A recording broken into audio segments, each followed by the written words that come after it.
Tenu ce mercredi 4 février 2026 à la Faculté des sciences administratives et politiques de Bamako, dans le cadre de la 10e édition de la Semaine de la jeunesse contre la corruption.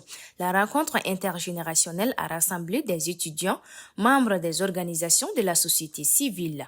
Elle a pour objet de sensibiliser les étudiants sur le phénomène de la corruption en mettant en évidence ses causes et conséquences sociales sur le développement durable. Le doyen de la Faculté des sciences administratives et politiques de Bamako, saluant l'initiative, invite les participants à l'engagement. C'est pour une cause juste.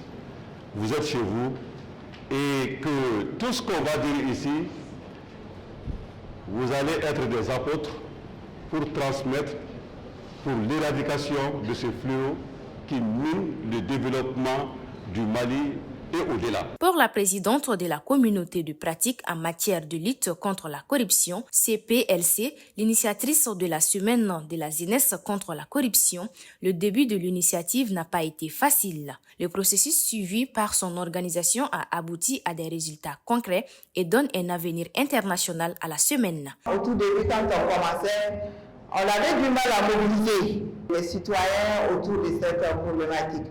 Souvent, on réalisait des activités avec 60, 50 personnes, on se retrouvait avec 20 personnes. Mais aujourd'hui, pour cette semaine, on vise 20 000 participants. Et après, on les atteint. Donc, pour dire que la situation a évolué. De plus en plus, il y a une conscience collective qui est là. Voilà, donc le fait d'avoir levé les tabous est un premier bilan qu'on peut déjà capitaliser. Après d'avoir levé les tabous, on a joué aussi le rôle fédérateur entre tous les acteurs, pratiquement tous les acteurs qui évoluent dans ce domaine-là, surtout les acteurs étatiques de lutte contre la corruption.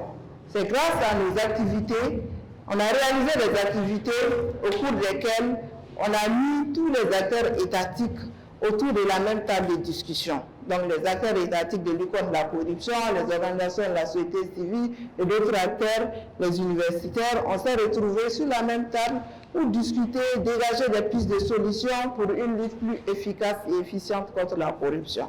Donc c'est aussi un bilan qu'on peut capitaliser.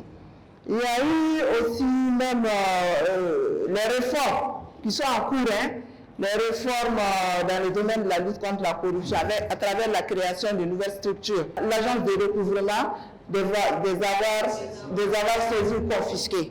Voilà, c'est une agence, c'est à la suite de nos discussions, nos recommandations, que cet agent, on peut le dire, a vu le jour. Il y a aussi les réformes juridiques. Donc on retrouve des dispositions sur la répression des pratiques corruptives.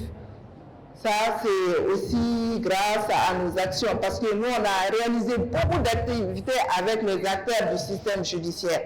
On s'est même inscrit dans une dynamique de faire le suivi, parce que notre dernière activité en date est commémorative de la Journée internationale de la lutte contre la corruption de 2025.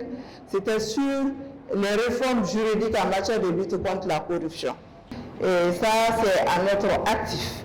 Et il y a aussi, même au-delà, il y a eu l'internationalisation de la Semaine de la jeunesse contre la corruption. Parce que lors de la 8e et de la 9e édition, on a reçu des observateurs internationaux.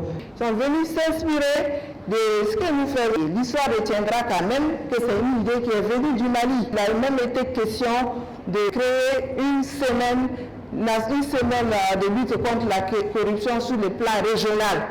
Donc institutionnel, qui sera institutionnalisée par l'Union africaine, et une semaine internationale qui sera institutionnalisée du système des Nations Unies. À l'issue des échanges, panélistes et étudiants ont mis un accent particulier à la corruption née des rapports entre l'administration universitaire et étudiants et ou corps professoral et étudiants. En plus de cette activité, plusieurs activités en lien avec la lutte contre la corruption sont en cours dans le cadre de cette semaine. Une initiative de la communauté de pratique en matière de lutte contre la corruption est financée par le projet d'appui à la lutte contre la corruption pour et par l'égalité des genres.